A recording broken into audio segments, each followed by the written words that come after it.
সুপ্রিয় দর্শক, আপনাদের প্রীতি ও শুভেচ্ছা জানিয়ে শুরু করছি জাতীয় টেলিভিশন কলেজ পর্যায়ে বিতর্ক প্রতিযোগিতা 2025 তৃতীয় রাউন্ডের আজকের অনুষ্ঠান। যে বিষয়টি নিয়ে আজ দুটো দল বিতর্ক করবে তা হচ্ছে স্মার্ট প্রযুক্তি নয়, সংবেদনশীল মানুষই টেকসই সভ্যতার চাবিকাঠি। বিষয়ের পক্ষে বলবে রাজউক উত্তরা মডেল কলেজ ঢাকা, বিষয়ের বিপক্ষে বলবে পাবনা ক্যাডেট কলেজ। আমরা পরিচয় করিয়ে দিচ্ছি আজকের বিতর্কিকদের সাথে। পক্ষ দল রাজউক উত্তরা মডেল কলেজ ঢাকা এর বিতর্কিকরা হলেন মুবাশশিরিন রাফা, লাবিবা তাহসিন ও তাদের দলনেতা সামিহা খন্দকার। বিপক্ষ দল পাবনা ক্যাডেট কলেজের বিতর্কিকরা হলেন ক্যাডেট আদনান, ক্যাডেট কবির ও তাদের দলনেতা ক্যাডেট মুহতাসিম। এবারে আমরা পরিচিত হব আজকের বিতর্ক প্রতিযোগিতার বিজ্ঞ বিচারক প্যানেলের সাথে। রয়েছেন পলাশ মাহমুদ, সাবেক সভাপতি, জাহাঙ্গীরনগর বিশ্ববিদ্যালয় সাংবাদিক সমিতি, সম্পাদক, এশিয়া পোস্ট। আরও রয়েছেন সাইমুম মৌসুমী বৃষ্টি, সাবেক সভাপতি, জাহাঙ্গীরনগর ইউনিভার্সিটি ডিবেট অর্গানাইজেশন, সহ সমন্বয়ক, ট্রান্সপারেন্সি ইন্টারন্যাশনাল বাংলাদেশ। আরও রয়েছেন মহিউদ্দিন মুজাহিদ মাহি, সভাপতি, ঢাকা বিশ্ববিদ্যালয় সাংবাদিক সমিতি, সাবেক বিতার্কিক, ঢাকা ইউনিভার্সিটি ডিবেটিং সোসাইটি। সম্মানিত বিচারকবৃন্দ, যেসব বিষয়ের উপর বিতার্কিকদের নম্বর প্রদান করবেন: উপস্থাপনা 15, ভাষার ব্যবহার ও উচ্চারণ 15, তত্ত্ব ও তথ্য পরিবেশনা 35, যুক্তির প্রয়োগ ও খণ্ডন 15। প্রিয় দর্শক, সবশেষে আমরা পরিচিত হব আজকের সম্মানিত সভাপতির সাথে, যিনি সমগ্র অনুষ্ঠানটি পরিচালনা করবেন এবং বিতর্কের ফলাফল প্রদান করবেন। আমাদের মাঝে সভাপতি হিসাবে উপস্থিত হয়েছেন ASM আমানুল্লাহ, মাননীয় উপাচার্য, জাতীয় বিশ্ববিদ্যালয়। এবারে সম্মানিত সভাপতিকে মঞ্চে এসে আসন গ্রহণ করার জন্য বিনীত অনুরোধ জানাচ্ছি। আসুন সংক্ষেপে আজকের বিতর্ক প্রতিযোগিতার নিয়মগুলি জেনে নেই। প্রত্যেক বিতার্কিক তার বক্তব্য উপস্থাপনের জন্য মোট 5 মিনিট সময় পাবেন। এক্ষেত্রে 4 মিনিটে সতর্ক সংকেত ও 5 মিনিটে চূড়ান্ত সংকেত প্রদান করা হবে। এছাড়া প্রত্যেক দল থেকে দলনেতা যুক্তি খণ্ডনের জন্য অতিরিক্ত 3 মিনিট সময় পাবেন। এক্ষেত্রে 2 মিনিটে সতর্কতা সংকেত ও 3 মিনিটে চূড়ান্ত সংকেত প্রদান করা হবে। আমি এবারে আজকের অনুষ্ঠানের সম্মানিত সভাপতিকে বিতর্ক অনুষ্ঠানটি শুরু করার জন্য বিনীত অনুরোধ জানাচ্ছি। সম্মানিত সভাপতি। জাতীয় টেলিভিশন কলেজ পর্যায়ে বিতর্ক প্রতিযোগিতার 2025-এ আপনাদের সবাইকে আমন্ত্রণ জানাচ্ছি। পক্ষ দলের রাজউক উত্তরা মডেল কলেজ ঢাকা প্রথম বক্তা মুবাশশিরিন রাফাকে তার বক্তব্য উপস্থাপন করার জন্য অনুরোধ জানাচ্ছি। পাথরে পাথর খসে আগুন আবিষ্কার নয়, কিংবা নয় চাকার ঘূর্ণয়নে এলাইত চাকতিক গতি। যেদিন মানুষ অন্যের দুঃখে কাঁদতে শিখল, সেদিন থেকেই শুরু সভ্যতার উন্নতি। নশ্বর এই পৃথিবীতে অবিনশ্বর নয় কিচ্ছুই, হোক না তা কোনো প্রযুক্তি অথবা কোনো সভ্যতা। মানব ইতিহাসের লেখক যেখানে মানব, জ্ঞান বিজ্ঞানের কর্ণধার যেখানে মানব, যেখানে টেকসই সভ্যতার রচয়িতাও হবে মানুষ। মাটি কেটে ফসল ফলানো কিংবা নরহত্যা উভয় সম্ভব হলেও কোনটি করা হবে সেই সিদ্ধান্ত নেন একজন মানুষ। তেমনি অসংখ্য প্রতিভাবান মানুষ স্মার্ট প্রযুক্তি তৈরি করে থাকলেও এই প্রযুক্তি কখনোই মানব সভ্যতার নিয়তি নির্ধারণ করবে না, করবে মানুষ নিজেই। এবং এই রকম একটি প্রেক্ষাপটে দাঁড়িয়ে আজকের বিতর্কের বিষয় নির্ধারিত হয়েছে স্মার্ট প্রযুক্তি নয়, সংবেদনশীল মানুষই টেকসই সভ্যতার চাবিকাঠি। যুক্তিসঙ্গত কারণে বিষয়টির পক্ষে অবস্থান করছি। শুরুতেই চলে আসি সংজ্ঞায়নে। প্রথমত, স্মার্ট প্রযুক্তি যে সকল প্রযুক্তি মানুষের সক্রিয় ব্যবহার বা হস্তক্ষেপ ব্যতীত কোনো কাজ সম্পন্ন করতে, সিদ্ধান্ত নিতে বা মানুষের দৈনন্দিন জীবনে সক্রিয়ভাবে অংশগ্রহণ করতে পারে, সে প্রযুক্তিকে স্মার্ট প্রযুক্তি বলে। সংবেদনশীল মানুষ নৈতিক, মানবিক ও সামাজিক শিক্ষায় শিক্ষিত একজন মানুষ, যিনি অন্যের অনুভূতি ও আবেগের প্রতি সহানুভূতিশীল, পরের স্বার্থে কাতর এবং সমাজ ও সভ্যতার কল্যাণে কাজ করতে উৎসাহী, তাদেরকেই আমরা সংবেদনশীল মানুষ বোঝাই। বোঝাচ্ছি। টেকসই সভ্যতা। সমাজবিজ্ঞানী এজে টনয়ভি সভ্যতার সংজ্ঞায়ন করেছেন এইভাবে: civilisation is a movement, not a condition, a voyage, not a harbour. অর্থাৎ সভ্যতা কোনো স্থির অবস্থা নয়, চলমান একটি প্রক্রিয়া।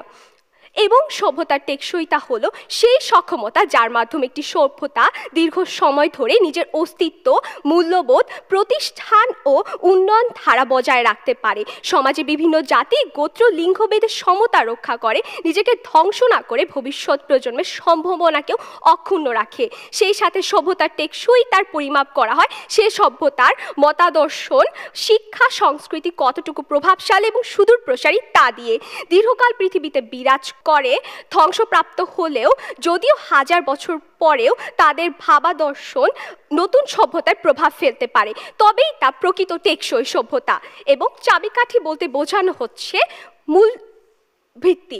আমি প্রথম বক্তা হিসেবে দলের অবস্থান পরিষ্কার ও যুক্তি উপস্থাপন করব। আমার দলের দ্বিতীয় বক্তা যথাযথ তথ্য ও তথ্যের সাহায্যে যুক্তিগুলো ব্যাখ্যা এবং দলের তৃতীয় বক্তা যুক্তি খণ্ডন ও সমন্বয় সাধনের মাধ্যমে প্রমাণ করে দিয়ে যাবে কিভাবে স্মার্ট প্রযুক্তি নয় বরং সংবেদনশীল মানুষই টেকসই সভ্যতার চাবিকাঠি। মাননীয় সভাপতি, আমরা আজকের বিতর্কে সভ্যতাকে টেকসই করার কারিগর হিসেবে স্মার্ট প্রযুক্তি যে একটি নিয়ামক তা অস্বীকার করছি না। আমরা বিশ্বাস করি প্রযুক্তি একটি অসার ও বিবেকহীন কাঠামো। এর দ্বারা মানুষের মঙ্গল সাধিত হবে নাকি মানব সভ্যতা ধ্বংস হবে তা নির্ভর করে ব্যবহারকারীর আবেগীয় সংবেদনশীলতার ওপর। আর এই কারণেই একই পারমাণবিক শক্তি দিয়ে যেমন বিদ্যুৎ উৎপাদন সম্ভব হচ্ছে, তেমনি ক্ষেপণাস্ত্র তৈরি হচ্ছে। আর আজকের এই বিতর্কে আমি আমাদের প্রধান প্রামাণ্য এই যে সভ্যতার টেকসই করার প্রচেষ্টায় প্রযুক্তির অস্তিত্ব অর্থহীন যদি না সঠিক মানুষ তার সঠিক ব্যবহার করে একটি সবল ও সুস্থ সমাজ গড়ে তুলতে পারে। মাননীয় সভাপতি, টেকসই সভ্যতা নির্মাণের একটি উল্লেখযোগ্য অংশ হতে পারে স্মার্ট প্রযুক্তি। তবে এই স্মার্ট প্রযুক্তিকে চাবিকাঠি তথা মূল ভিত্তি ধরে কি একটি সভ্যতা গড়া সম্ভব? মোটেই নয় মাননীয় সভাপতি। একটি শতবর্ষী বটবৃক্ষকে যদি একটি টেকসই সভ্যতা ধরা হয় তবে তার প্রধান একটি শাখা হতে পারে স্মার্ট প্রযুক্তি, কিন্তু বৃক্ষটির প্রধান কাণ্ড হতে হবে সমাজের সংবেদনশীল মানুষদেরই। কেননা তাদের হাত ধরেই দূর হয় বৈষম্য, নিশ্চিহ্ন হয় ঐক্য ও প্রগতিশীলতা। আর আমি আমার বিজ্ঞ প্রতিপক্ষ দলকে আজকের বিতর্কটি জিততে হলে প্রমাণ করে দিয়ে যেতে হবে সংবেদনশীল মানুষ ব্যতীত শুধুমাত্র স্মার্ট প্রযুক্তির সুদূর প্রসার ও প্রয়োগের মাধ্যমে একটি টেকসই সভ্যতা গড়া সম্ভব। প্রক্ষান্তরে আমিও আমার দল দুটি ক্ষেত্র হতে প্রমাণ করে দিয়ে যাব কিভাবে সংবেদনশীল মানুষ টেকসই সভ্যতার চাবিকাঠি তথা মূল ভিত্তি। প্রথমত, স্মার্ট প্রযুক্তি ব্যতীত একটি সুষ্ঠু ও টেকসই সমাজ গড়ে ওঠা সম্ভব, কিন্তু সংবেদনশীল মানুষ ব্যতীত সভ্যতাকে দীর্ঘমেয়াদী ও টেকসই করা সম্ভব নয়।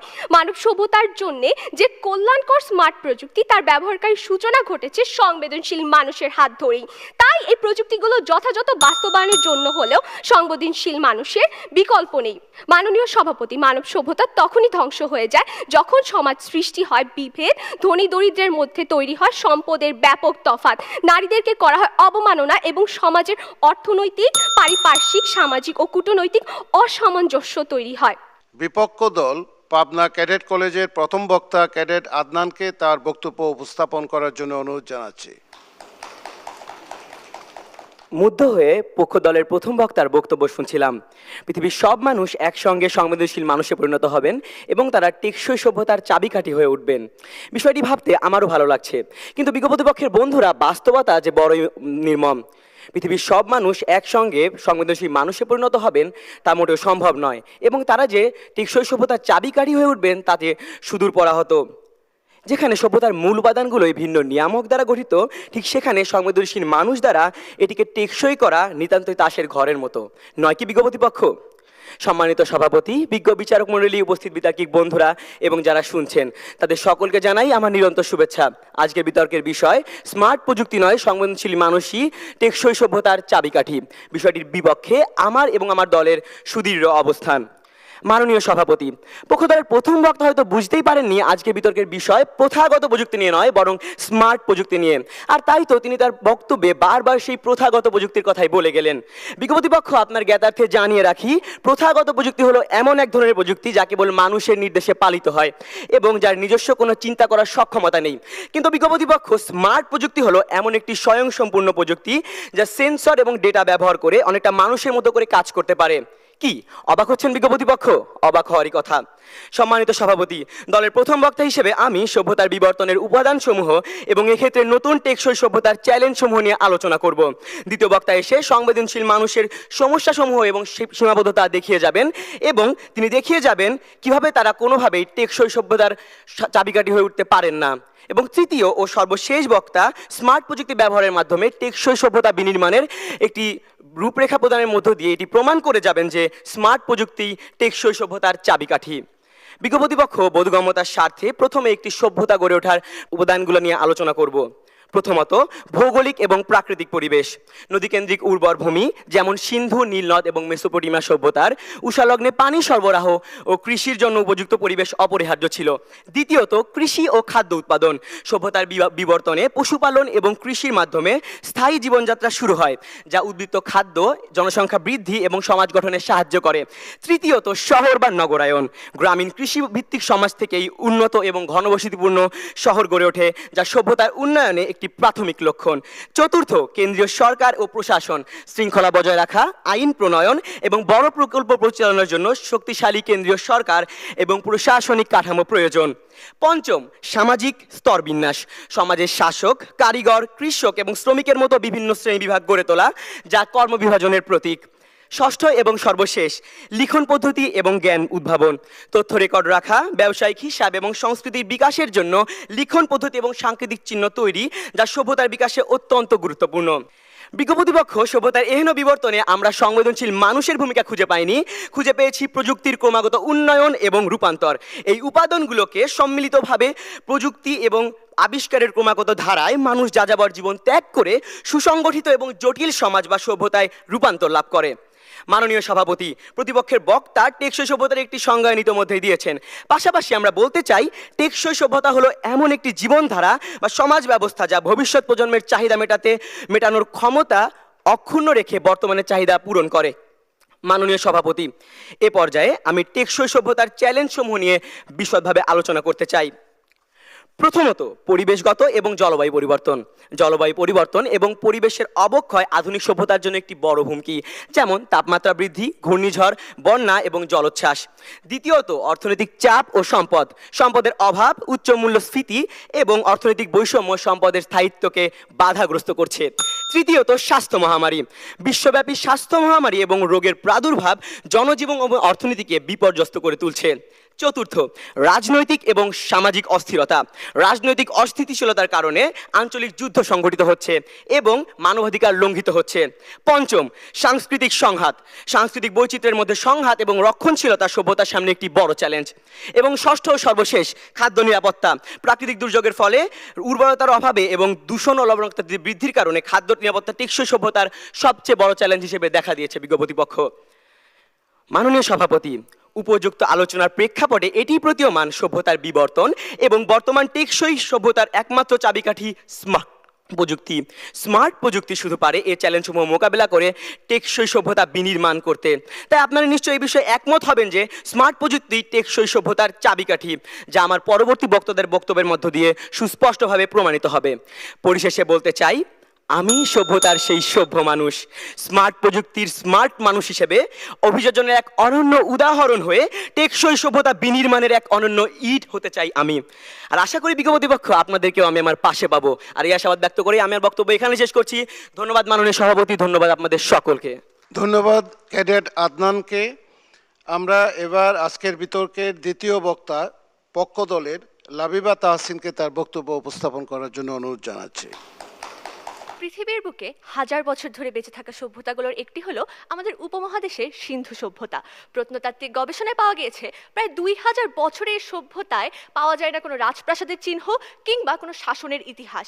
কেননা সে সমাজে মানুষের মাঝে ছিল সমতা, ছিল ঐক্য, ছিল সংবেদনশীলতা, এবং তাদের শিলালিপি ও আধুনিক ড্রেনেজ সিস্টেমগুলো তো আজও বড় বড় অনেক শহরের জন্য দৃষ্টান্ত।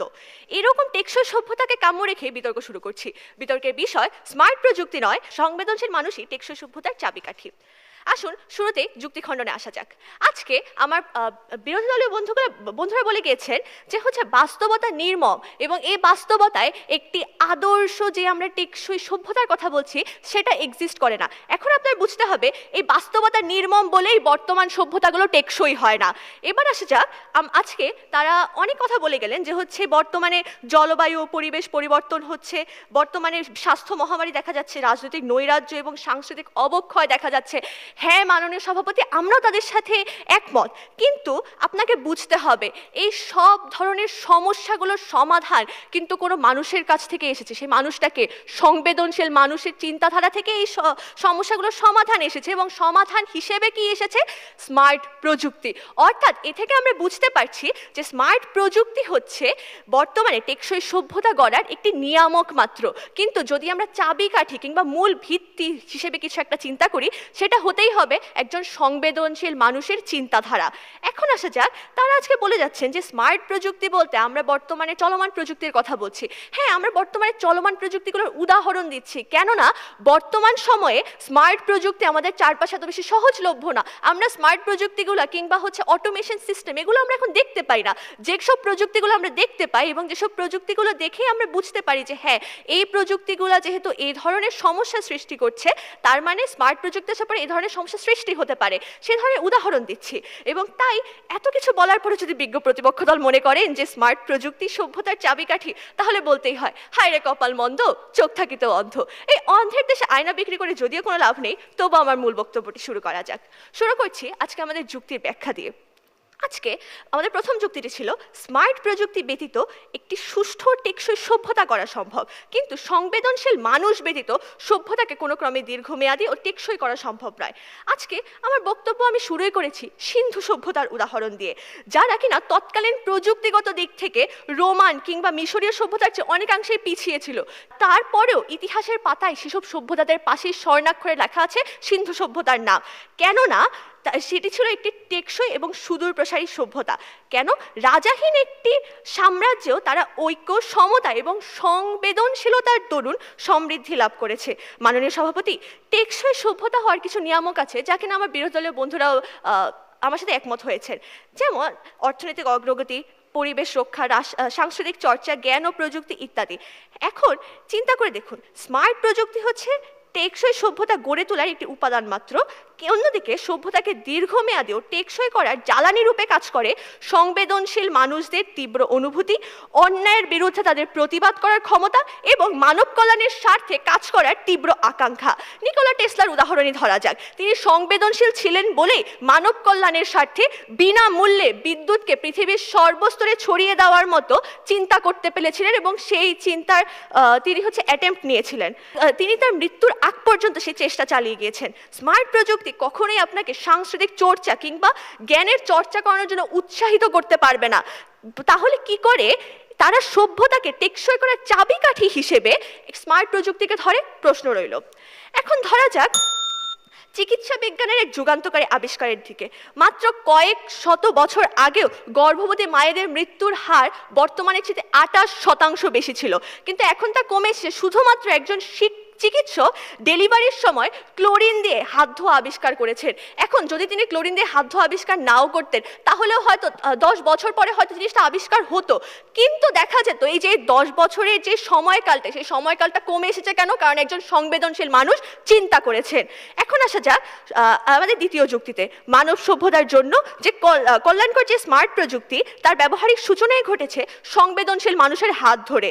তাই এই প্রযুক্তিগুলোর যথাযথ বাস্তবায়নের জন্য হলো সংবেদনশীল মানুষের বিকল্প নেই। মাননীয় সভাপতি, চিন্তা করুন, ভোট দেওয়ার জন্য ইভিএম মেশিন হোক কিংবা ইডুটেক হোক, শিক্ষার জন্য যারা এসব প্রযুক্তিগুলো জনসাধারণের মাঝে ছড়িয়ে দিয়েছেন তারা নিঃসন্দেহে সংবেদনশীল মানুষ, এবং তারা মানুষের কষ্ট বুঝতে পেরেছিলেন দেখেই তারা এই ধরনের বিষয়গুলো মানুষের সামনে তুলে ধরেছেন এবং স্মার্ট প্রযুক্তিগুলো সৃষ্টি করেছেন। এবং তাই আরও একবার প্রমাণিত হয় যে স্মার্ট প্রযুক্তি নয়, বরং সংবেদনশীল মানুষই টেকসই সভ্যতার চাবিকাঠি। ধন্যবাদ। আমি এবার বিপক্ষ দলের পাবনা ক্যাডেট কলেজের দ্বিতীয় বক্তা ক্যাডেট কবিরকে তার বক্তব্য উপস্থাপন করার জন্য অনুরোধ জানাচ্ছি। একবার ভেবে দেখুন তো বিজ্ঞ প্রতিপক্ষ, আমরা সকল মানুষই সংবেদনশীল, কিন্তু কোনো স্মার্ট প্রযুক্তি বিদ্যমান নেই। সুতরাং আমি, আপনি এবং আমরা সকলেই আজ কোনো প্রযুক্তির সামনে দাঁড়িয়ে নেই। তাহলে ঠিক এই মঞ্চেরও কোনো অস্তিত্ব পাওয়া যাবে না। ঠিক একইভাবে স্মার্ট প্রযুক্তি ছাড়া শুধুমাত্র সংবেদনশীল মানুষ দ্বারা টেকসই সভ্যতা বিনির্মাণ যেন স্বপ্নে গগনচুম্বী অট্টালিকা নির্মাণের মতোই অবান্তর। মাননীয় সভাপতি, বিজ্ঞ বিচারক মণ্ডলী, বিতার্কিক বন্ধুরা এবং যারা শুনছেন সবাইকে জানাই আমার আন্তরিক শুভেচ্ছা। বিতর্ক চলছে, আজকের বিষয় স্মার্ট প্রযুক্তি নয়, সংবেদনশীল মানুষই টেকসই সভ্যতার চাবিকাঠি। বিপক্ষে বলছি। সম্মানিত সভাপতি, এ পর্যায়ে আমি আমার উপর অর্পিত দায়িত্বের অংশ হিসেবে সংবেদনশীল মানুষের সীমাবদ্ধতা তুলে ধরতে চাই। সংবেদনশীল মানুষ তথা হাইলি সেন্সিটিভ পারসন খুবই সহানুভূতিশীল, সতর্ক এবং অন্যদের অনুভূতি বা পরিবেশের সূক্ষ্ম পরিবর্তন বোঝার চেষ্টা করেন, ফলে তারা ভীষণ ভাবুক এবং প্রায়শই অন্তর্মুখী হন। সংবেদনশীল মানুষের প্রধান বৈশিষ্ট্যগুলো হলো, প্রথমত গভীর আবেগ ও অনুভূতি। তারা আনন্দ বা দুঃখ সবই তীব্রভাবে অনুভব করেন, যার কারণে তারা মানসিক আত্মনিয়ন্ত্রণকে হারিয়ে ফেলেন। দ্বিতীয়ত উচ্চ সহানুভূতি। অন্যদের মানসিক অবস্থা, কষ্ট বা চাপ দ্রুত বুঝতে পারেন, যা অনেক ক্ষেত্রেই বুমেরাং হয়ে দেখা দেয়। এমন আচরণ বিবর্তন বা রূপান্তরকে ত্বরান্বিত করা তো দূরের কথা, বরং উন্নয়নকে আরও শ্রুত করে দেয়। অত্যন্ত সংবেদনশীল ব্যক্তিরা তীব্র আবেগ, চারপাশের পরিবেশের প্রতি গভীর মনোযোগ এবং আত্মিক অনুভূতির কারণে মানসিক চাপ ও ক্লান্তিতে ভোগেন। মাননীয় সভাপতি, সংবেদনশীল মানুষের প্রধান সমস্যাগুলো তুলে ধরতে চাই। প্রথমত, মাত্রাধিক আবেগ ও কষ্ট। তারা সাধারণ কথা কিংবা আচরণেও গভীর কষ্ট পান এবং তা দীর্ঘক্ষণ ধরে রাখেন। দ্বিতীয়ত, অতিরিক্ত চিন্তা। যে কোনো বিষয়ে সিদ্ধান্ত নেওয়ার পূর্বে তারা অনেক বেশি চিন্তা ভাবনা করেন, যা পরবর্তীতে দ্বিধা সৃষ্টি করে। তৃতীয়ত, অন্যের প্রতি অতিরিক্ত সহানুভূতি। তারা অন্যের সমস্যাকে নিজের সমস্যা বলে মনে করেন, ফলে মানসিক ভার বৃদ্ধি পায় এবং এই বৈশিষ্ট্যগুলোই তাদের জীবনের চাপ বাড়িয়ে তোলে, যদিও এটি তাদের স্বভাবেরই একটি অংশ। এ ধরনের অতিরিক্ত স্পর্শকাতর, ভাবুক এবং মানসিক চাপ সম্পন্ন লোক দ্বারা সভ্যতার উন্নয়ন তো দূরের কথা, বরং ধ্বংস অনিবার্য। যাদের আত্মনিয়ন্ত্রণই প্রশ্নবিদ্ধ, তারা টেকসই সভ্যতার চাবিকাঠি হয়ে উঠবেন। তা কি নিতান্তই অবান্তর এবং অবাস্তব নয় বিজ্ঞ প্রতিপক্ষ?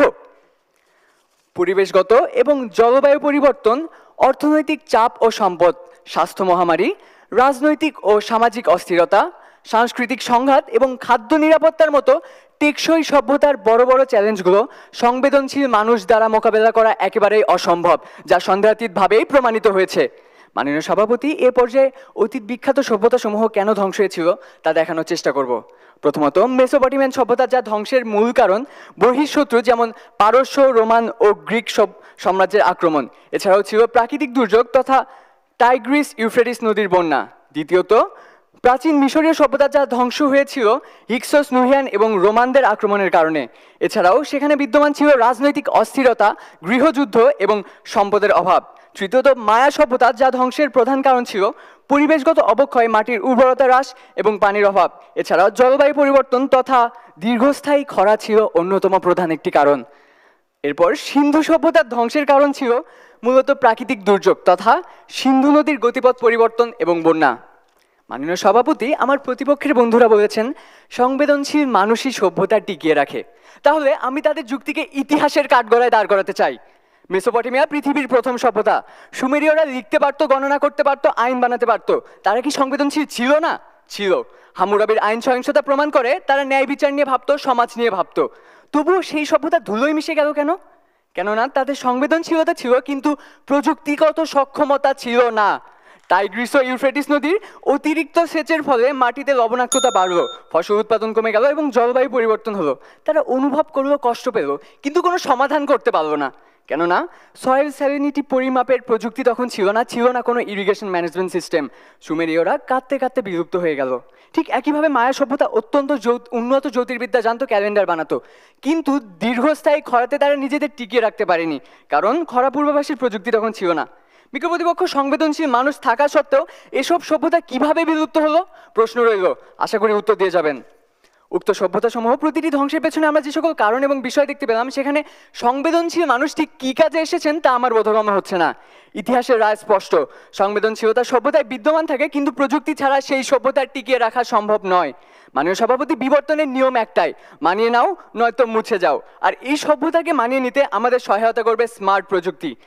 স্মার্ট প্রযুক্তি কিভাবে সকল সমস্যা ও চ্যালেঞ্জ সমাধান করে টেকসই সভ্যতার চাবিকাঠি হয়ে উঠতে পারে, তা আমার পরবর্তী বক্তা আপনাদের সকলের সামনে প্রমাণ করে যাবেন। তাই বিজ্ঞ প্রতিপক্ষ নির্দ্বিধায় বিনা বাক্যে এটিই প্রমাণিত হয় যে সংবেদনশীল মানুষ নয়, বরং স্মার্ট প্রযুক্তি টেকসই সভ্যতার চাবিকাঠি। ধন্যবাদ মাননীয় সভাপতি, ধন্যবাদ সবাইকে। পক্ষ দলের রাজউক উত্তরা মডেল কলেজ ঢাকার তৃতীয় বক্তা ও দলনেতা সামিয়া খন্দকারকে তার বক্তব্য উপস্থাপন করার জন্য অনুরোধ জানাচ্ছি। আমি শুনেছি তোমরা নাকি এখনো স্বপ্ন দেখো, এখনো গল্প লেখো, গান গাও প্রাণ ভরে, মানুষের বাঁচা মরা এখনো ভাবিয়ে তোলে, তোমাদের ভালোবাসা এখনো গোলাপে ফোটে। যে সমাজে মানুষ স্বপ্ন দেখে, যে সমাজে মানুষ কবিতা লেখে, যে সমাজে মানুষ মানুষের দুঃখে ব্যথিত হয়, যে সমাজ কাঠামোতে উপস্থিত আছে সভ্যতার পরম উপাদান ভালোবাসা, পারস্পরিক সাহায্যের মাধ্যমে সে সভ্যতা হবে টেকসই, ইতিহাসে ফেলবে নিচ্ছাপ। আমার প্রথম বক্তা ইতিমধ্যে এটি স্পষ্ট করে দিয়ে গিয়েছেন যে টেকসই সভ্যতা শুধুমাত্র সময়ের পরিমাপক নয়, বরং সেই সভ্যতার জ্ঞান বিজ্ঞান কিংবা আদর্শগুলো কতটুকু টেকসই তার উপরেও নির্ভর করে। যুগের পর যুগ ওই সভ্যতার শিল্প সাহিত্য মূল্যবোধ শিক্ষা ও আদর্শ যদি স্বীয় প্রভাব বজায় রাখতে পারে, তবেই সেই সভ্যতাকে আমরা বলতে পারবো টেকসই সভ্যতা।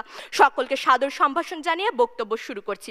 স্মার্ট প্রযুক্তি নয়, সংবেদনশীল মানুষই সভ্যতার চাবিকাঠি, এই বিষয়ে চলমান বিতর্কে পক্ষে অবস্থান করছি। মাননীয় সভাপতি বিপক্ষ দলের দ্বিতীয় বক্তা একটি ক্লেম দিয়ে গেলেন যে কেন আজকে মেসোপটেমীয় সভ্যতা টিকে থাকেনি। মাননীয় বিপক্ষ দল, মেসোপটেমীয় সভ্যতা বেঁচে ছিল প্রায় 5000 বছর এই পৃথিবীর বুকে। তাদের যে শিলালিপি সেগুলো নিয়ে আমরা আজও কথা বলি। আপনার যে 1000 বছরের কি 500 বছরের সভ্যতা, সেই সভ্যতা খুব শীঘ্রই ধ্বংসের মুখে পড়বে অস্ত্র ব্যবসায়ীদের কারণে। তখন ইতিহাসে আপনার নাম কি নিয়ে লেখা থাকবে? আপনার নাম লেখা থাকবে শিশু হত্যাকারী হিসেবে। অথচ আমরা মেসোপটেমিয়া কিংবা যে সিন্ধু সভ্যতা ধ্বংস হয়েছে হয়তোবা প্রাকৃতিক দুর্যোগের কারণে, তাদেরকে নিয়ে আমরা কথা বলি, তাদের যে পারস্পরিক মূল্যবোধ কিংবা আর্থিক সমতা সেটা নিয়ে। আর আপনাদের নিয়ে যখন কথা হবে, তখন কথা হবে এপস্টাইন ফাইলস নিয়ে কিংবা ইসরায়েল কর্তৃক প্যালেস্টাইনে যে হত্যাযজ্ঞ চালানো হয়েছে তা নিয়ে। মাননীয় সভাপতি দ্বিতীয় বক্তা বলে গিয়েছেন যে হচ্ছে গিয়ে তারা যারা হচ্ছে গিয়ে সংবেদনশীল মানুষ তারা নাকি দ্বিধায় ভোগেন। আজকে তো তারা দ্বিধায় ভুগছেন। আমার প্রথম বক্তার সংজ্ঞায়নগুলোকে স্বীকার করে গিয়েছেন, দ্বিতীয় বক্তা এসে সংবেদনশীল মানুষের সংজ্ঞায়ন পরিবর্তন করার চেষ্টা করলেন। মাননীয় সভাপতি, আক্রমণ কিংবা গৃহযুদ্ধের মতো বিষয়গুলোতে যখন সভ্যতাগুলো ধ্বংস হয়েছে, তখন আমার বলতে হবে সেই সময় মানুষের মধ্যে সমতা ছিল না, মানুষ সংবেদনশীল ছিল না, অর্থাৎ মানুষের প্রতি মানুষের অনুভূতি ছিল না, যার কারণে সেই সময় যুদ্ধ ঘটেছে, রাজনৈতিক অস্থিতিশীলতা ঘটেছে এবং মানুষ বিলীন হয়েছে। কিন্তু সেই সভ্যতাগুলোও কিন্তু 5000 বছর 6000 বছর এই পৃথিবীতে বিরাজ করেছে। কিন্তু আপনার সভ্যতা কয় বছরের? আপনার যেই সভ্যতা সবার আগে শুরু হয়েছে, সেই সভ্যতায় আজ আমরা পাই অসভ্যতামি। মাননীয় সভাপতি, নীতি নব ছোড়া গড়িয়া কষাই কহে জ্ঞান বিজ্ঞান। আধুনিক পুঁজিবাদীরা সভ্যতার উন্নয়নের নামে নিজেদেরকে সভ্যতার হিতৈষী দাবি করে নতুন নতুন ছোড়া অর্থাৎ মারণাস্ত্র গড়ে নিজেদেরকে দাবি করেন জ্ঞান বিজ্ঞানের কারিগর। কাল রাতে যখন আমি এই বিতর্ক নিয়ে পড়াশোনা করার জন্য জার্নাল ঘাঁটতে যাই, তখন আমি দেখি আল জাজিরার একটি রিপোর্টে নবজাতক শিশুর লাশ হাতে নিয়ে পিতার আর্তনাদ। মাননীয় সভাপতি, কেন এই আর্তনাদ জানেন? কারণ স্মার্ট প্রযুক্তির মাধ্যমে যে ড্রোন প্রযুক্তি তারা গড়ে তুলেছে, এই শক্তির মাধ্যমে, তার মাধ্যমে তারা সেই শিশুদেরকে হত্যা করেছে। শিশু হত্যার সভ্যতা হওয়ার থেকে আমি বরং প্রযুক্তিহীন এক সভ্যতায় বসবাস করতে চাই। এই সভ্যতাকে কখনোই টেকসই সভ্যতা বলা যায় না, বরং যে সভ্যতা হয়তোবা 2000 বছর 4000 বছর পারস্পরিক শ্রদ্ধাবোধের মাধ্যমে বেঁচে ছিল, সেই সভ্যতাই বরং বেশি টেকসই ছিল। কারণ মাননীয় সভাপতি আমার প্রথম বক্তা বলে গিয়েছেন, এই নশ্বর পৃথিবীতে কোনো সভ্যতাই অবিনশ্বর নয়, কোনো না কোনো দিন তাকে ধ্বংস হতেই হবে। আমি যদি ইতিহাসের বুকে নিজের শিক্ষা দীক্ষা এবং মূল্যবোধের মাধ্যমে আমার ছাপ ফেলে যেতে পারি, তবে সেইভাবে আমার সভ্যতার ধ্বংস হওয়া বরং শ্রেয়। মাননীয় সভাপতি, আজকে যদি ইসরায়েলের বুকে থাকতো সংবেদনশীল মানুষ, তবে কি আমাদের সভ্যতার গায়ে লাগতো এই দাগ? দ্য গার্ডিয়ানসে ইসরায়েলের এআই ভিত্তিক ল্যাভেন্ডারের প্রযুক্তির সাহায্যে 3700 ফিলিস্তিনিকে একদিনে হত্যা করার কথা উঠে এসেছে। এই ল্যাভেন্ডার একটি এআই প্রযুক্তি, একটি স্মার্ট প্রযুক্তি, নতুন দিনের প্রযুক্তি। আমরা মানুষ হত্যা করেছি শত শত। মাননীয় সভাপতি, যখন হিন্দ রজবের মতো শিশুদের কান্না আমার প্রতিপক্ষের বুকে গিয়ে লাগে না, তখন আমি কি বলে যাব তা আমি জানি না। পৃথিবীর বড় বড় রাষ্ট্রসমূহ এই প্রযুক্তির সাহায্যে একে অন্যকে ধ্বংস করার মাতম লীলায় মেতে উঠেছে। সেই দিন এই টেকসই সভ্যতা আজ কোথায় গিয়ে দাঁড়িয়েছে? আজ আমরা দাঁড়িয়েছি ধ্বংসের দ্বার প্রান্তে। আমাদের মধ্যে কোনো মূল্যবোধ নেই, না আছে আমাদের মধ্যে কোনো সংস্কৃতি, না আছে আমাদের মধ্যে প্রকৃত কোনো সভ্যতার চিহ্ন। আমরা বরং একটি অসভ্য জাতিতে পরিণত হয়েছি। আমি একটি অসভ্য সভ্যতায় বসবাস করি। এটি কোনো টেকসই সভ্যতা হতে পারে না। এই সভ্যতা কখনোই এই পৃথিবীর মাটিতে, এই সভ্যতার নাম স্বর্ণাক্ষরে নয়, বরং ঘৃণার চোখে দেখা হবে যেদিন এই সভ্যতা ধ্বংস হবে। এই সভ্যতার একদিন না একদিন ধ্বংস ঘটবে, এবং এই সভ্যতাকে কখনোই টেকসই সভ্যতা বলা যায় না। কারণ সভ্যতাকে শুধুমাত্র সময় আর বেঁচে থাকা দিয়ে পরিমাপ করা যায় না। তবে সংবেদনশীল মানুষের উপস্থিতি যদি থাকতো আজকের সভ্যতায়, তবে কি চিত্র এরকম হতো? প্রশ্ন রেখে যাচ্ছি। ধন্যবাদ। এবার আমি বিপক্ষ দলের পাবনা ক্যাডেট কলেজের তৃতীয় বক্তা ও দলনেতা ক্যাডেট মুতাসিমকে তার বক্তব্য উপস্থাপন করার জন্য অনুরোধ জানাচ্ছি। 1969 সালের 20 জুলাই নীল আর্মস্ট্রং চাঁদে পা রাখলেন। পৃথিবীর 60 কোটি মানুষ সেই মুহূর্ত মুগ্ধ চোখে দেখেছিলেন, আবেগ আপ্লুত হয়েছিলেন। কিন্তু বলুন তো, সেই রকেট কি মহাকাশের সংবেদনশীলতা দিয়ে গিয়েছিল? না, গিয়েছিল গণনা, প্রোগ্রামিং এবং ইঞ্জিনিয়ারিংয়ের দক্ষতায়। সংবেদনশীলতা মানুষকে বড়জোর ভালো থাকার লোভ দেখাতে পারেন, কিন্তু তা রূপান্তর করতে যে সক্ষমতার প্রয়োজন তা এনে দেবে শুধুই স্মার্ট প্রযুক্তি। মাননীয় সভাপতি, বিজ্ঞ বিচারক মণ্ডলী, বিতার্কিক বন্ধুরা এবং উপস্থিত সকলকে আন্তরিক শুভেচ্ছা ও সালাম।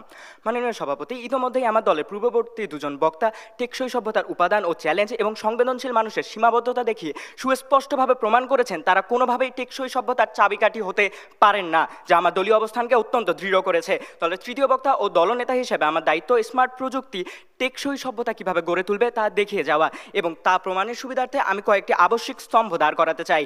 1. খাদ্য নিরাপত্তা ও পুষ্টিবিধান। 2. জলবায়ু ও পরিবেশ সুরক্ষা। 3. মানব জীবন ও স্বাস্থ্য সুরক্ষা। 4. শিক্ষা ও সমতা নিশ্চিতকরণ। 5. স্মার্ট দুর্যোগ ব্যবস্থাপনা। 6. স্মার্ট নাগরিক সেবাসমূহ, এবং সবশেষে স্মার্ট প্রতিরক্ষা ব্যবস্থা। মাননীয় সভাপতি, প্রথমে যে বিষয়টি সামনে আসে সেটি হলো টেকসই সভ্যতার আবশ্যক উপাদান খাদ্য নিরাপত্তা ও পুষ্টিবিধান। উপস্থিত শুধু খাদ্য নিরাপত্তা নিশ্চিতকরণের সর্বোচ্চ ভূমিকা রাখবে স্মার্ট প্রযুক্তি। কিভাবে? স্মার্ট প্রিসিশন এগ্রিকালচারের মাধ্যমে উৎপাদন করবে দুর্যোগ সহনশীল উচ্চ ফলনশীল বীজ ও ফসল। ড্রোন ও স্যাটেলাইট প্রযুক্তির মাধ্যমে সম্ভব হবে রোগবালাই নির্ণয় এবং কৃষকদের রিয়েল টাইম পরামর্শ প্রদান, যা খাদ্য নিরাপত্তার ক্ষেত্রে এক নবতর দ্বার উন্মোচন করবে। এর মাধ্যমে গড়ে উঠবে টেকসই সভ্যতার অনন্য ভিত। মাননীয় সভাপতি, টেকসই সভ্যতায় স্মার্ট প্রযুক্তির আরেকটি অনবদ্য অবদান জলবায়ু ও পরিবেশ সুরক্ষা। এরই অংশ হিসেবে স্মার্ট পাওয়ার গ্রিডের মাধ্যমে আমরা ব্যবহার করব নবায়নযোগ্য শক্তি। স্মার্ট ট্রান্সপোর্টেশনের মাধ্যমে জ্বালানির সঠিক ব্যবহার এবং কার্বন ক্যাপচার প্রযুক্তির মাধ্যমে নিয়ন্ত্রিত হবে কার্বন নিঃসরণ। ড্রোন প্রযুক্তি ব্যবহারে সবুজায়ন বৃদ্ধি পাবে আরও বহু গুণে। বর্জ্য প্রক্রিয়াকরণ ও রিসাইক্লিং সম্ভব হবে স্মার্ট বর্জ্য ব্যবস্থাপনার মাধ্যমে, যা জলবায়ু পরিবর্তন, বিশেষ করে বৈশ্বিক উষ্ণায়ন ও সমুদ্র পৃষ্ঠের উচ্চতা বৃদ্ধি রোধ করে সভ্যতাকে করে তুলবে স্থায়ী ও টেকসই। মাননীয় সভাপতি, এবার দৃষ্টিপাত করছি আরেকটি আবশ্যক স্তম্ভ মানব জীবন ও স্বাস্থ্য সুরক্ষায়। প্রতিপক্ষ আপনারা জানলে অবাক হবেন, এক্ষেত্রেও সমাধান রয়েছে স্মার্ট প্রযুক্তিতেই। করোনার মতো রোগ ব্যাধি যখন সভ্যতা ধ্বংসে মেতে উঠবে, তখন এহেন জটিল ব্যাধি নিরাময় করা সম্ভব হবে ন্যানো টেকনোলজি, বায়োটেকনোলজি কিংবা জেনেটিক ইঞ্জিনিয়ারিংয়ের সাহায্যে। স্মার্ট প্রযুক্তির কল্যাণে এআই ও বিভিন্ন পরিধানযোগ্য প্রযুক্তি যেমন স্মার্ট ওয়াচ ব্যবহারে তাৎক্ষণিক রোগ নির্ণয় করা সম্ভব হবে, যার ফলে দীর্ঘায়ু নিশ্চিত করে টেকসই সভ্যতার চাবিকাঠি হয়ে উঠবে স্মার্ট প্রযুক্তি। মাননীয় সভাপতি, স্বাস্থ্যসেবার সূত্র ধরে এবার নজর ফেরাবো আমার চতুর্থ স্তম্ভ শিক্ষা ও সমতা নিশ্চিতকরণে। মাননীয় সভাপতি, আপনি জানেন স্মার্ট প্রযুক্তি সকলের জন্য বিনামূল্যে খান একাডেমি, কোর্সেরা, ইউটিউবের মতো প্ল্যাটফর্মগুলো উন্মুক্ত করে দিয়েছে, যা নিশ্চিত করবে শতভাগ অন্তর্ভুক্তি, যার ফলে শিক্ষার গণতান্ত্রিকরণ এবং সহজলভ্যতা নিশ্চিত হবে। ব্যক্তিগতকৃত শিক্ষায় 1-to-1 লার্নিংয়ের মাধ্যমে শিক্ষার্থীরা নিজেই শিখতে পারবে, যার ফলে সকলের শিক্ষা ও সমতা নিশ্চিত হবে, যা একটি টেকসই সভ্যতার উপাদান।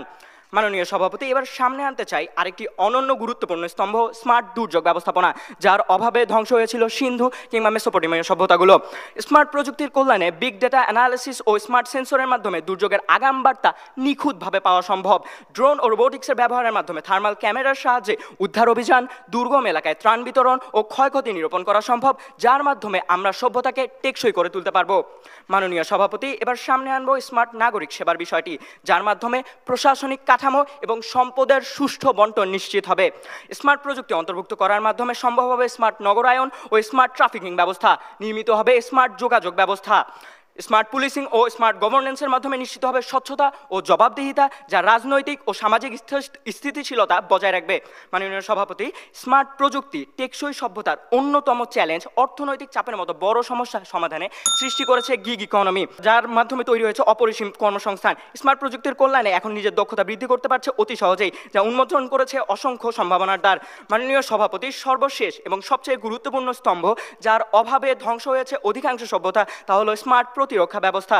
স্মার্ট প্রযুক্তির ব্যবহারে স্বয়ংক্রিয় ড্রোনের মাধ্যমে সম্ভব হবে শত্রু শনাক্তকরণ এবং আক্রমণ। সাইবার স্পেসে রক্ষা করবে স্মার্ট শিল্ড সিস্টেম, যা স্বয়ংক্রিয়ভাবে সাইবার অ্যাটাক প্রতিরোধ করতে সক্ষম। মাননীয় সভাপতি, স্মার্ট মিসাইল ডিফেন্স সিস্টেম ও স্মার্ট স্যাটেলাইট প্রযুক্তি একইভাবে থামানো সম্ভব হবে বহিঃশত্রুর আক্রমণ, যা এবং এ সকল কিছুর সমন্বয়ে গড়ে উঠবে বহুল কাঙ্ক্ষিত টেকসই সভ্যতা। মাননীয় বিচারক মণ্ডলী এবং উপস্থিত সুধী, পক্ষদল পুরো বিতর্কে একটি সুন্দর গল্প বলেছেন, যা অনেক আবেগময়ী। সংবেদনশীল মানুষের এই গল্পকে আমরা সম্মান করি, শ্রদ্ধা করি, কিন্তু সভ্যতা সে তো শুধু গল্পে টেকে না। সভ্যতা টেকে যখন বন্যায় ফসল না মরে, সভ্যতা টেকে যখন মহামারীতে ভ্যাকসিন আসে, সভ্যতা টেকে যখন দুর্যোগের আগেই মানুষজন আশ্রয় পায়। এর কোনোটাই শুধু সংবেদনশীলতায় হয়নি। তাই আমরা বলছি, স্মার্ট প্রযুক্তি এবং স্মার্ট প্রযুক্তি হলো টেকসই সভ্যতা নির্মাণের একমাত্র চাবিকাঠি। ধন্যবাদ সকলকে। আজকের বিতর্কের যুক্তি খণ্ডন পর্ব, আমি এই পর্বে রাজউক উত্তরা মডেল কলেজের দলনেতা সামিহা খন্দকারকে তার বক্তব্য উপস্থাপন করার জন্য অনুরোধ জানাচ্ছি।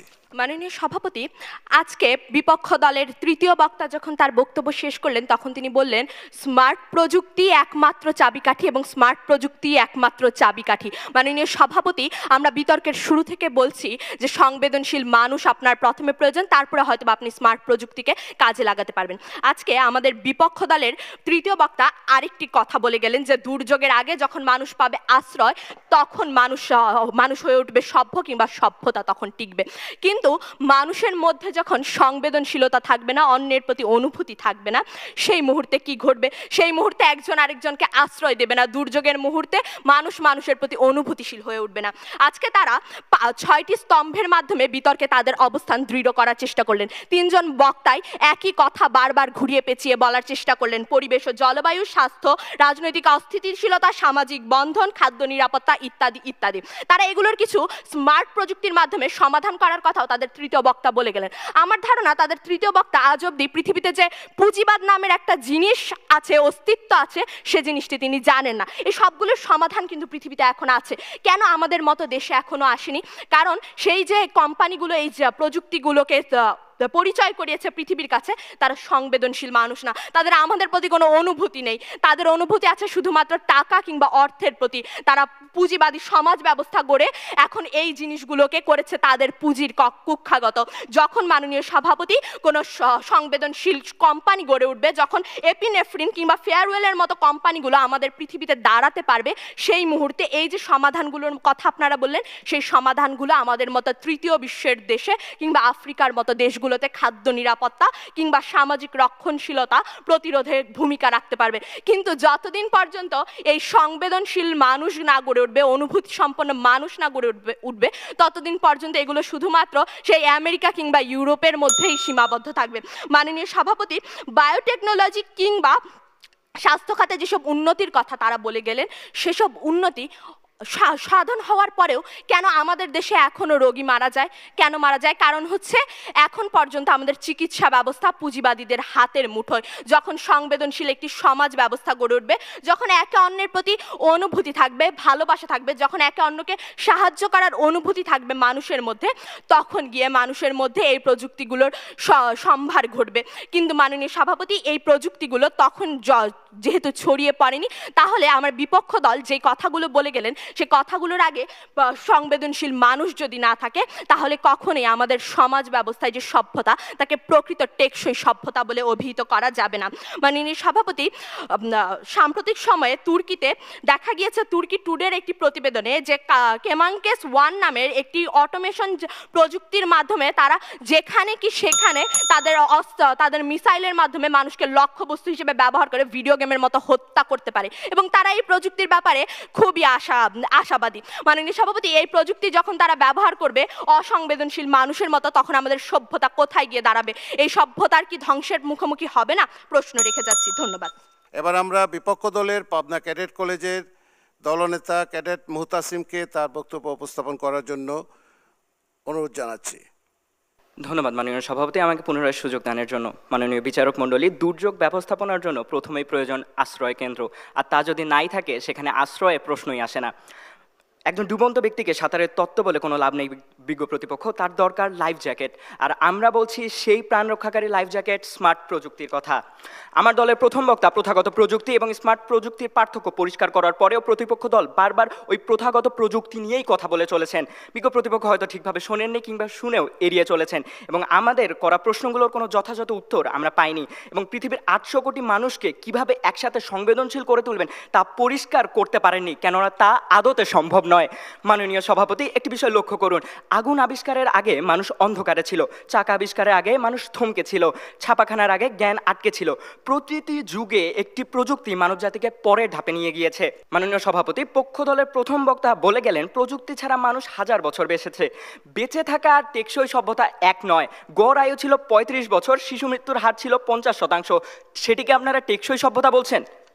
মাননীয় সভাপতি, তৃতীয় বক্তা যখন বললেন প্রযুক্তিকে অস্ত্র হিসেবে ব্যবহার করা হচ্ছে, তখন তারা হয়তো ভুলে গিয়েছেন পারমাণবিক অস্ত্রের ভয়ের কারণে পরমাণু শক্তিধর দেশগুলো আজকে সরাসরি যুদ্ধে যাচ্ছে না। প্রযুক্তি যুদ্ধ করার ক্ষমতা দিয়েছে, কিন্তু একই সাথে যুদ্ধের মূল্য এতটাই বাড়িয়ে দিয়েছে, বড় শক্তিগুলো যুদ্ধ এড়িয়ে চলছে, এবং সংবেদনশীল মানুষ কিন্তু প্রথম বা দ্বিতীয় বিশ্বযুদ্ধের মতো কোনো যুদ্ধগুলোই থামাতে সক্ষম হয়নি।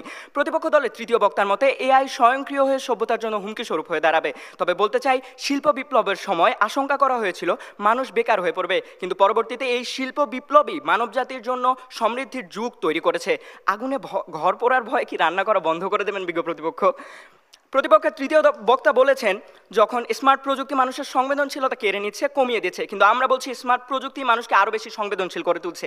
এই যে ধরুন, একজন হতদরিদ্র মানুষের ক্যান্সার আক্রান্ত, তার চিকিৎসার জন্য ফান্ড রেজিং হচ্ছে স্মার্ট প্রযুক্তির মাধ্যমে। তার মানে এই স্মার্ট প্রযুক্তির মাধ্যমে মানুষের সহযোগিতায় এগিয়ে আসছে, মানুষের মাঝে সহমর্মিতা গড়ে উঠছে। আবার আসি ইসরায়েল ফিলিস্তিন ইস্যুতে, গাজা উপত্যকায় যে নির্মম বর্বরতা চলছে তা আমরা জানতে পারছি স্মার্ট প্রযুক্তির মাধ্যমেই। নির্মম সেই ভিডিওগুলো আমাদেরকে আরও বেশি সংবেদনশীল করে তুলছে। মাননীয় সভাপতি, পরিশেষে বলতে চাই, জলবায়ু পরিবর্তন, খাদ্য সংকট এখন এরূপ ভয়াবহ রূপ ধারণ করেছে, তা যদি এখন পৃথিবীর সব মানুষও সংবেদনশীল হয়, যা কিনা কখনোই সম্ভব না, তবুও মোকাবেলা করা সম্ভব নয়। এবং আমরা বলছি না সংবেদনশীলতার প্রয়োজন নেই, তবে অতীতে সেই কিছু মানুষকে ব্যক্তিকেন্দ্রিক হয়ে যদি আমরা সেই অতীতেই পড়ে থাকি, তবে তো আমরা কোনোদিন এগিয়ে যেতে পারবো না, এবং টেকসই সভ্যতা কোনোদিন গড়ে উঠবে না। এবং এই বর্তমান সময়ের এই ভয়াবহ বিপর্যয় যেগুলো সৃষ্টি হয়েছে, যেমন খাদ্য নিরাপত্তা, খাদ্য সংকট, এছাড়াও জলবায়ু পরিবর্তনের মতো এই ভয়াবহ সমস্যাগুলোকে যখন আমরা থামাতে পারবো, তখনই আমরা সভ্যতাকে রক্ষা এবং টেকসই করে তুলতে পারবো, এবং স্মার্ট প্রযুক্তির মাধ্যমে আমরা সভ্যতাকে এগিয়ে নিয়ে যাব। ধন্যবাদ সকলকে। যুক্তি খণ্ডন পর্ব উপভোগ করলাম।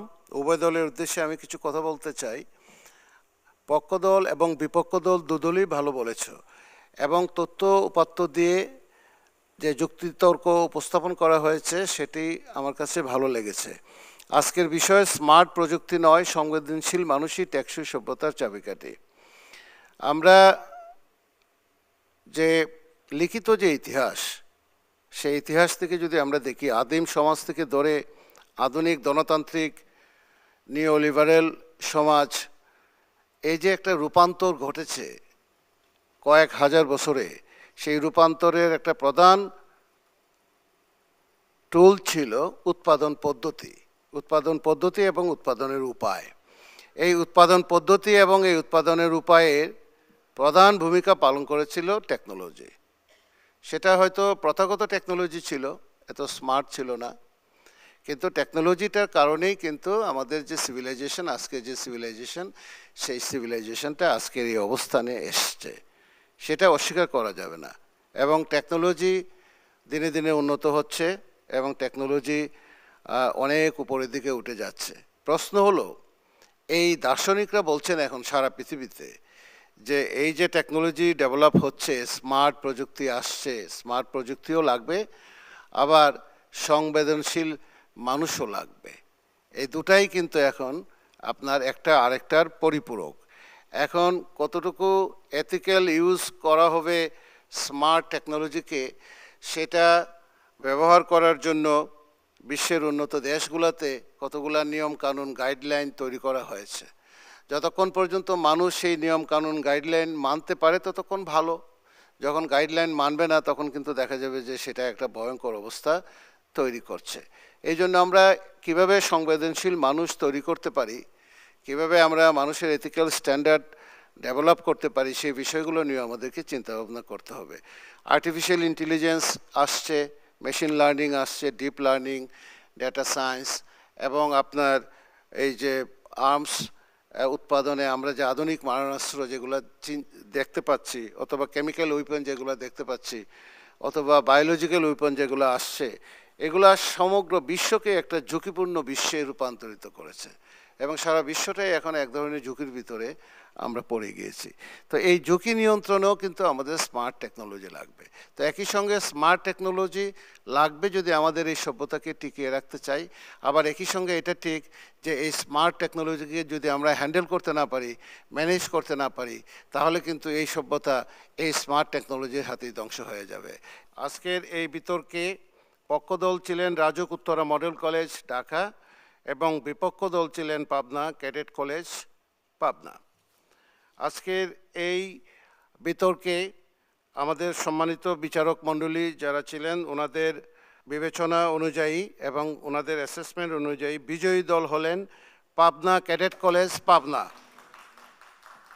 বিজয়ী দলের ব্যালট 3 শ্রেষ্ঠ বিতার্কিক সামিহা খন্দকার দলনেতা পক্ষ দল রাজুক উত্তরা মডেল কলেজ।